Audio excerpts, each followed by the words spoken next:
Welcome back to the channel today, guys, and I'm tired. Just flat out, I'm tired. But I'm also in a really good mood because we had a really important episode of Call of the Night today that is honestly going to change our series moving forward. It might not seem like it in this episode, but trust me, we got introduced to 5 very important characters that are going to play a part in our series moving forward. Our show's not going to be quite the same anymore from this point forward, and that's kind of exciting. So without further ado, let's just get into it and talk about Call of the Night episode 7 today. So as I've been saying in my videos, guys, I've been very hesitant, or I've been very much looking forward to this episode where we get introduced to all these characters. And especially one more in the future, but we'll talk about her when we get to her. For now, our episode begins today with Ko kind of just walking around, you know? It is nighttime after all, he's doing his thing. And it's here that he meets up with Kiyasumi, who is the chick from our previous episode, actually, that Ko kind of bonded with a little bit.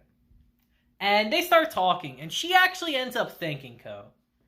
You know, because he went out of his way to really kind of brighten her mood up, to kind of brighten her night up. And really kind of gave her hope in a way by promising that he would turn her into a vampire. So she wanted to thank him in this instance.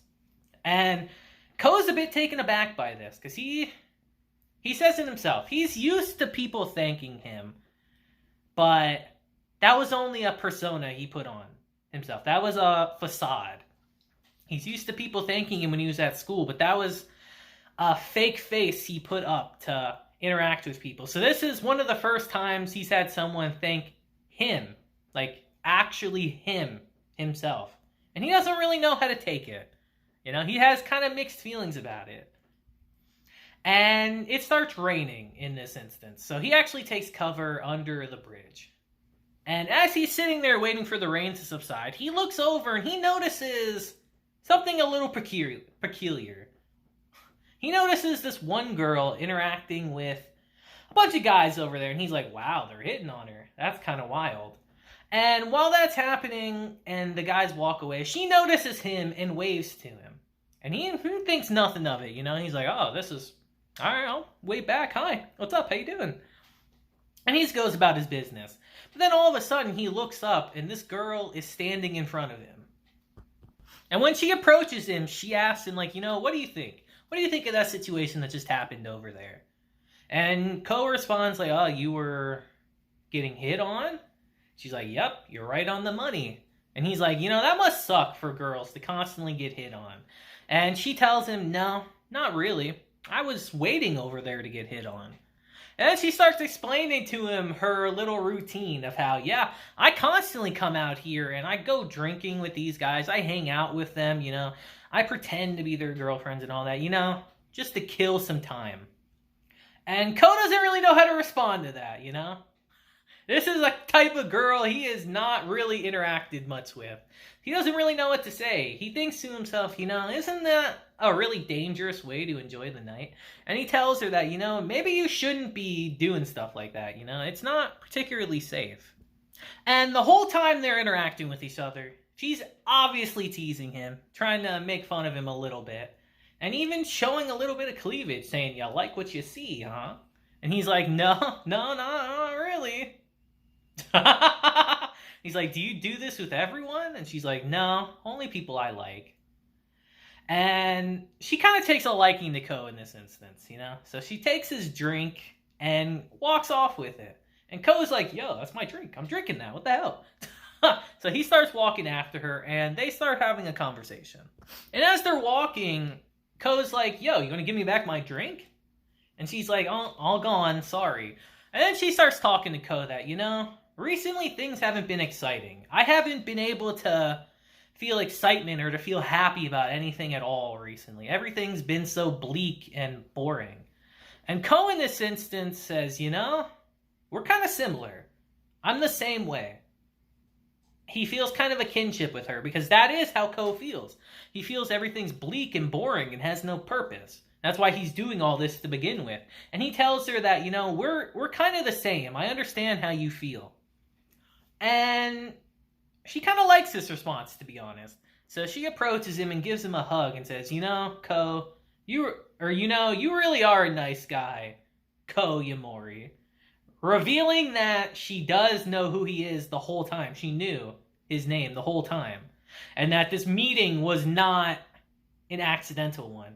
And she reveals that she's a vampire in this instance as she goes to try to suck his blood. Well, then we get a cool scene with Nazuna appearing, actually, and completely rips her arm off. And Nazuna, for the first time in our series, is pissed off. She's like, what do you think you're doing going after someone else's prey? And she knows Nazuna, Siri. Our vampire named Siri. She knows who Nazuna is, of course. And she's like, Nazuna, everyone's been talking about you recently. That you've been hanging out with this one kid and you don't have the intention of turning him. So I thought I'd come out here and, kill him. So he doesn't know what's happening anymore. You know how dangerous this situation is. And like I say, guys, the show is going to be different from this point onward. We're still going to have the same vibe, but the show is going to get more intense from this point onward. Just letting you know if you didn't realize that. And she starts saying that, Nazuna, we only suck blood to create offspring or to feed ourselves. And we suck them to the last drop. And then we discard them. And her and Nazuna start fighting, actually. And in this scene, we really see that, Nazuna is kind of strong, actually, guys. Like, she's really strong. In terms of brute strength, she's probably stronger than Siri, for sure. And they start fighting with each other. But this is all a diversion, because as they're fighting and preoccupied, Ko gets swept up by another vampire, actually, and gets kidnapped right then and there. To Nazuna's anger. Like, she is furious. And it's here we transition to Ko, who gets taken away by this vampire lady, who's very curious to why Nazuna is so interested in him. And she takes him to a rooftop where we meet some very important characters in our show. We meet 5 other vampires. Now, the second they all see Ko, they're very curious. They're like, oh, so this is what Nazuna likes, huh? She likes people like this, huh? And they cut straight to the chase with Ko. Like, go, kid. Pick one of us you like, and we're going to turn you into a vampire. And Ko's kind of taken aback, like, wait, what? And they all introduce themselves. Nico, Midori, Hatsuka, Kabura, and Siri. And we really learn a lot about how vampires do things in this scene. Because as it was stated previously in our show, by Nazuna herself actually, that vampires don't just go around killing people and sucking their blood anymore. That's not how they do things anymore. They have to find alternative ways to do things. So, in the modern day, what other way is there to really do it without drawing attention to yourself besides seduction? And they explain that, alright, Ko, you need to pick one of us to fall in love with so we can turn you into a vampire. Otherwise, we're going to have to kill you. You know far too much about us, and you could potentially learn even more about our habits and how we do things. So this is honestly a mercy by us. These are your only options. You have to be turned by one of us, or we are going to kill you right here and now. So they ask Ko, like, all right, who are you going to pick between us? And Ko just flat out says, I'd rather have Nazuna, honestly. And they can't believe it. They're like, her of all people? The one with the lowest popularity out of everyone? Her? The one that's anti-love? He's like, yeah. That's really it. And they kind of spend a good majority of this scene trying to win him over. Because they don't want to kill him if they don't have to. Because here's something they don't explain in this episode that I'm going to explain now. That the vampire population is not that big. They don't want to kill people if they don't have to, but it's a necessity. It's a safety net for them, if you will. Like, because there's not that many vampires, they have to be this way. They have to confirm and make sure that they turn someone, or they have to kill them for their own safety. So they spend a lot of this time trying to win Ko over, actually, which is really funny. We even get one of them, Midori, who is extremely confident in her abilities, approach Ko and kind of lay the moves on him a bit. And everyone there is like, oh, this is her surefire way to get closer to someone. This never fails. Are we about to lose right now? When she asks Ko, you know, am I your type, Ko? If you said no, I'd be fucking devastated right now. And Ko, like a G, tells her to her face, no, not really. You're not really my type. And he explains that, you know, it's not necessarily that you're not my type. It's not necessarily that you're a no to me. I just don't really understand what a yes would be.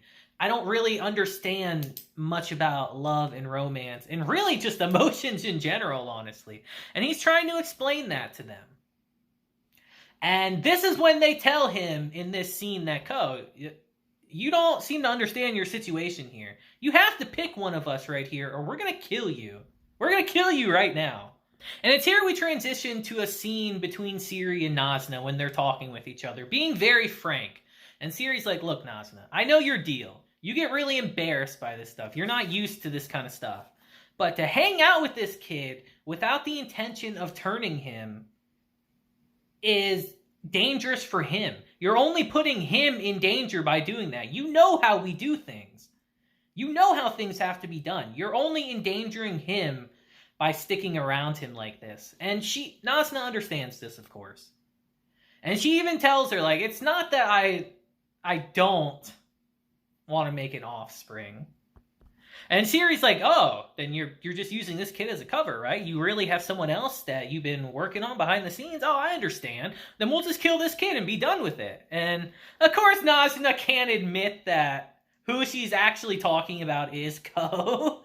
So she gets all embarrassed and flustered by that. And we don't even get the continuation of this scene just yet. But we will eventually. And we'll leave it at that as we transition back to our 5 vampiresses and Ko. And they start talking to Ko again, saying, Ko, like, do you want to die? Like, if you don't become a vampire, we're going to have to kill you. And then Ko is like, all right, something hasn't been making sense here. I do want to be a vampire. And all of them are like, wait, what? Because the big misunderstanding was that they didn't think that Ko wanted to be a vampire. They had no clue. But now that they know he does, it kind of changes the situation a bit. And he starts explaining to them, you're like, yeah, that's what I've been trying to tell you people. I want to be a vampire. I want to fall in love with Nazuna. As she flies in this instance and overhears that. And she is mega embarrassed, as you would expect. And Ko actually approaches her like, you all right, Nazuna? And she tells him to shut the hell up in this instance. I'm embarrassed here. And she gets approached by Nico, who says, all right, Nazuna, you got to let us know, like, what is your real intentions with this kid? Like, what are you really trying to do? You're someone who has said so many times you don't want to make offspring. You don't want to make other vampires. So why all of a sudden are you with this kid? What's so special about him? Like, if you don't tell us this, you know what's going to happen. You know we have to kill him.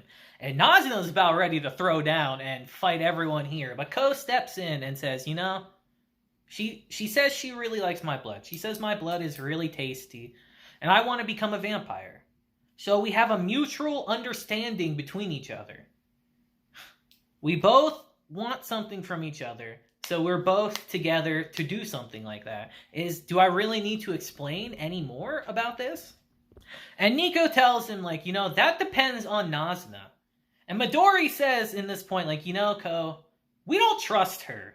We don't trust Nazuna. She could be lying to you about turning you at all and lying to our faces. We don't trust her at all. We need to make sure she's not lying.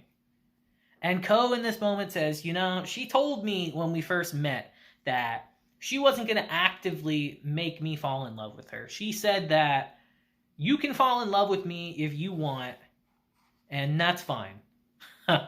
And Nico is satisfied hearing that. She's like, I understand how you're going, Nazuna. I understand what's going on now. And she leaves it at that for right now. And Hatsuka kind of explains what Nazuna means by that. She starts saying that, she's trying to hide her embarrassment right now by what she's saying. But she's like, Ko doesn't have to tell her when he falls in love. She'll know. And they want it to be natural. They want it to naturally happen between themselves. It's an unspoken agreement between the two. Really showcasing that they really do care about each other, even if Nazuna won't admit it. And they all give Ko one final warning that you better become a vampire, Ko, or we're going to have to kill you. I hope you know this. And Ko's like, don't worry, I intend to become a vampire no matter how long it takes. Then everyone gives a shocked look, and Nazuna's like, oh yeah, that's right. And our episode ends there. But I won't leave you guys hanging. This will get explained next week, but I'll let you know now. I don't consider this a spoiler. You only have 1 year to become a vampire. The first time a vampire sucks your blood kind of starts like a counter, if you will. You have a 1 year time frame to become a vampire. Otherwise, after that, you will not be able to become a vampire, even if you fall in love with one and they suck your blood. So Ko has a year to become a vampire. And it's already been some time. It's been like at least a month or so already. So Ko is on a time clock to become a vampire from now on. And that's going to be an important factor in our show moving forward. But I kind of hated how they ended the episode right there without explaining that. So I had to tell you guys. We will get that information next week, but you guys get a little early. But you guys let me know what you thought of this episode down below. Like I said, this episode introduces kind of some new layers to our show. And introduces a lot of characters, actually. And we're only going to get more characters introduced as the rest of our episodes for this season go on. So look forward to that. But what do you think of our new vampires in the show? Now that Nazuna's not the only one. Would any of you fall for them? Let me know in the comments. I'm genuinely curious about that. But yeah, guys, like I said, we got a bunch of new layers in our show moving forward. And I'm very excited to see the rest of it. So until next time, guys, I hope you have a great day, week, month, and year. And until then, deuces, have a blessed day, and don't get killed by a vampire. That would not be good. That'd be a no-no. I'll see you guys next time.